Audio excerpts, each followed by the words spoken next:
Salut tout le monde! Aujourd'hui, je vous parle des parfums de Karine Jonka. Je ne savais pas qu'elle faisait des parfums, mais de façon complètement hasardeuse, j'ai fini par avoir tous les parfums en échantillon. Fait que j'ai mon ami qui m'a donné Glamour en 10 ml. J'ai été à un événement caritatif et il donnait 2 échantillons et finalement j'ai quelqu'un d'autre qui m'a donné le dernier échantillon. Alors je les ai testés, je vais pouvoir vous dire un peu ce que j'en pense. Je vais commencer avec Chic. Et là, si je regarde là, en fait, c'est parce que je me suis fait des notes. Je perds énormément de temps à essayer de tout apprendre par cœur. Donc, Chic, c'est un parfum qui est fruité chypré. Et justement, on sent énormément les fruits. Il y a une belle ouverture fruitée. Ensuite, il y a de l'orchidée rose de Damas, jasmin, bois de santal, patchouli, musc et mousse. Donc, il est très fruité, presque crémeux. Souvent, c'est à cause justement de l'accord de l'orchidée. Vu qu'il y a du lait de coco à l'intérieur, j'ai l'impression que ça ça ajoute un petit côté crémeux dans les parfums. Puis des fois, le bois de santal aussi, il peut ajouter un peu ce côté-là. Je dirais, mettons que je les mets en liste, Chic, c'est probablement celui que je mettrais le plus dans le bas pour moi personnellement. Parce que sur ma peau, il a viré un peu comme une odeur de crème hydratante. Fait que c'est sûr que moi, quand je porte un parfum, j'essaye que ça sente comme le parfum et non pas comme si je m'étais appliqué de la crème hydratante partout.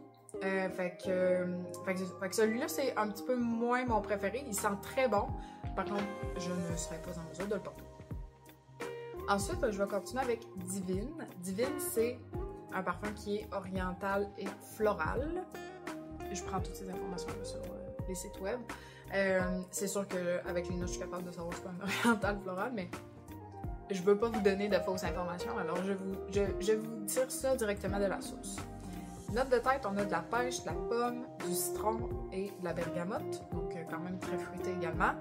Note de cœur, on a du magnolia, de la rose, du jasmin, de la tubéreuse et finalement, en fond, on a bois de santal, fève tonka, vanille, ambre et mousse. C'est un parfum aussi qui a une ouverture très fruitée. Par contre, je trouve que c'est un ADN qui est un petit peu plus commun, qu'on voit un peu plus sur le marché. L'avantage, c'est que si jamais c'est quelque chose, des notes ou des accords ou une ambiance que vous aimez, ben ça vous fait une très belle alternative québécoise. Mais justement, c'est juste un peu moins unique. Le magnolia et la tubéreuse sont très bien mis en valeur. La tubéreuse, moi j'ai de la misère à la porter quand elle est trop prédominante. Fait qu'ici, elle se mélange juste bien à travers les notes. En réalité, moi ça me fait penser un peu à l'interdit rouge ultime. On est moins dans quelque chose d'épicé que ce parfum-là. Et la tubéreuse sent un peu moins quand même ici. Mais l'ambiance me rappelle un peu ça. Voilà, mais ça sent très bon, on a vraiment un bon côté un peu sucré, un peu gourmand justement avec la vanille et tout ça. Donc ça sent très bon. Ensuite, on a Glamour. Et Glamour, sans blague, ça m'a fait un peu rire quand j'ai vu les notes parce que si j'avais à faire un parfum pour une de mes amies, ce serait probablement exactement ces notes-là que je prendrais. Fait que, on dirait, moi, je l'ai porté et je trouve qu'il sent super bon, mais j'ai tout le temps un petit sentiment d'imposteur parce que c'est un parfum qu'elle porterait très bien. Donc, on a dans les notes, c'est un oriental vanillé. On a dans les notes poivre rose, fleur d'oranger et poire. Après, on a du jasmin, du café noir, ensuite du patchouli, de la vanille et du cèdre. Donc, c'est un parfum parmi les 4, je trouve, qui a le plus de caractère. Le café noir amène, puis là je veux pas que ça paraisse négatif, mais il amène un peu de sécheresse, puis c'est juste bien parce que tout ce qui est vanille, après ça on a fleur d'oranger, la poire et tout ça amène beaucoup de rondeur, mais le café noir vient vraiment un peu assécher le tout, donc ça le rend très, je dirais un peu plus passe-partout, donc on n'est pas dans un parfum très gourmand, très dessert, on est dans quelque chose de juste un peu sucré, à la limite justement presque épicé. Le poivre rose reste quand même longtemps. Donc, ça me rappelle un petit peu celui-là, Paradoxe de Prada. Donc, c'est pourquoi mon ami porte très bien. Fait que super beau parfum. Je suis très contente que ce soit celui en 10 ml que j'ai. Et je vais finir avec le parfum Passion. Donc, c'est un floral chypré. Et celui-là, c'est un parfum que je mettrais pour justement une sortie entre filles, une date. Il fait très sophistiqué.